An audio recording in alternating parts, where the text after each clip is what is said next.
No. First of all, thank you for always getting in touch with me. Alam niyo po, nung lumipat na po si Jonalyn, she would always call me and still consider my anong tawag dyan, advice na para namang walang kakwenta-kwenta. Ang advice ko lang naman, bahala ka na. Malaki ka na, ka ba? Kaya na ng powers mo yan.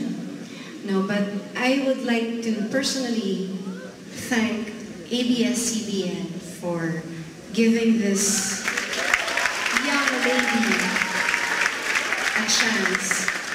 And you know, she deserves it. She is one of the few na talagang sobra pong talented, and I really, really believe in her. And I'm so happy that you have this concert. So dami-dami tao. Kasi alam niyo po ba, mga kaibigan, nung previous concerts ko po, nung nagko-concert pa ako sa Music Museum, lagi akong binibenta ni ate sa audience. Sinasabi niya na, parang, you deserve to be heard sa mas malaking venue. Oo. Yan. So, now, it's happening. Ay, hindi. May mas malaki pa dito, te.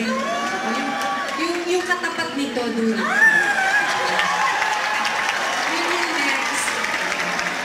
And then I just say that you are not only queen of the night, you are queen, period.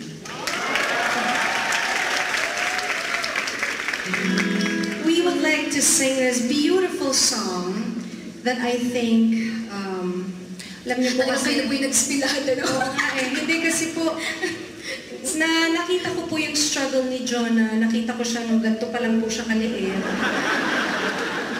But until now, Hindi, ganito na. umisang dangkal na po. Isang dangkal na. No, but I know how passionate you are about your career, your craft, your singing. And it shows. Hindi ba nakikita nyo, ramdam nyo, bawat nota na kinakanta. Ang pangit ng nota eh.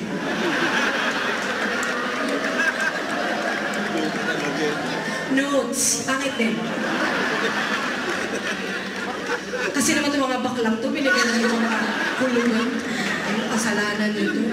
Hindi, pero diba, bawat hit ng high notes, ramdam na ramdam nyo talaga. So, I don't know what to say anymore, but I am just so proud. I am so proud of you, and you deserve this. You really do, sweetheart. So next time, we will be there na. Maybe next year, yeah? You guys are gonna be there, right? Pumunta kayo, ha? Huwag kayong ano, ha?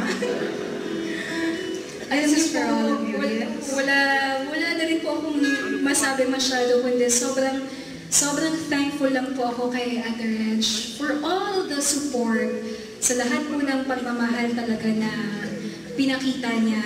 Plastic. Hindi po ate talaga, syempre bigyan lang ako maging cheesy talaga ng ganito, no? Pero nagpapasalamat po ako for giving us time tonight na makasama ka po namin ngayong gabi. So, thank you so much. My pleasure. Tsaka malaki binayad ng ABS-CBN sa akin. Tsaka yung asawa ko nandun na raw, so malaki daw bayad ko. Ben? Ito, ang tanong na naman. Oh. Ang tanong na naman. Oh. Ayoko naman galing sa akin kasi baka mamaya mabash na naman ako. Sino naman ang magbabash sa'yo? Kaya mo yung mga bash. Anyway, let's sing this beautiful song. Na feeling ko talagang ito po talaga yung essence. If you have a dream, there is nothing you can do. If you believe in yourself, you believe in the Lord, anything is possible.